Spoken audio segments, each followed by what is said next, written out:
మన జీవితంలో ప్రతి కదలిక వెనుక ఒక కారణం, ఒక ఊహ, ఒక ఆలోచన ఉంటాయి. అలాంటి వాటిల్లో కలలు ముఖ్యమైనవి. చాలా మంది నమ్మకం ప్రకారం మనకు తరచుగా వచ్చే కలల్లో పులి కనిపించడం ఒక ప్రత్యేకమైన కల. పులి కలలో భయంకరంగా వెంటాడుతూ కనిపిస్తే భయం కలుగుతుంది, కానీ అది కేవలం కనపడితే మాత్రం చాలా శుభప్రదం అని నమ్మకం. ఇది ఊహించని ధన లాభాన్ని, ఆగిపోయిన పనులు విజయవంతంగా పూర్తవడాన్ని సూచిస్తుంది. కాబట్టి కలలో పులి కనిపిస్తే భయపడనవసరం లేదు. ఒక రకంగా ఇది ఊహించని ధనలాభం. ఇలాంటి కల మనకు రాబోయే రోజుల్లో ఊహించని ధనలాభం కలుగుతుందని సూచిస్తుంది. ఆర్థికంగా స్థిరత్వం ఏర్పడటమే కాకుండా మనం చాలా కాలంగా ఎదురుచూస్తున్న లేదా నిలిచిపోయిన ముఖ్యమైన పనులు కూడా విజయవంతంగా పూర్తవుతాయి.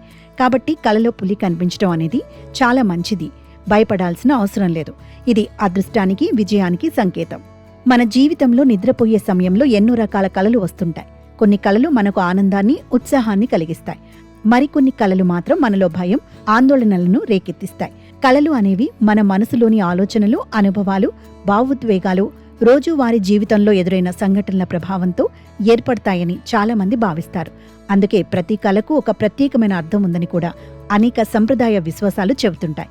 అలాంటి కలల్లో ఒకటి పులి కనిపించటం. పులి అనేది శక్తి, ధైర్యం, అధికారం, భయానికి ప్రతీకగా భావించబడే జంతువు. అందువల్ల చాలామంది తమ కలలో పులిని చూసినప్పుడు భయపడటం సహజమే. అయితే కలలో పులి కనిపించటం ఎప్పుడూ చెడు సూచన అని కాదు. కొన్ని సందర్భాలలో అది మన జీవితంలో వచ్చే మార్పులు, మనలో ఉన్న ధైర్యం లేదా ఎదుర్కోవాల్సిన సవాళ్లను సూచించవచ్చు. పులి మనపై దాడి చేస్తున్నట్లు కనిపిస్తే అది మన జీవితంలో ఉన్న ఒత్తిడి, భయం లేదా ఎవరో మనకు ఇబ్బంది కలిగిస్తున్న పరిస్థితిని సూచించవచ్చు. అంటే మనం ఏదో ఒక సమస్యను ఎదుర్కొంటున్నామని లేదా ఎదుర్కోవాల్సి ఉంటుందని భావించవచ్చు. కలలో పులి కనిపించడం అనేది చాలా అద్భుతమైన, శుభప్రదమైన సంకేతం. పులి కేవలం కనపడి మనకు ఎటువంటి హాని చేయకుండా కనిపిస్తే దాని ఫలితం చాలా సానుకూలంగా ఉంటుంది.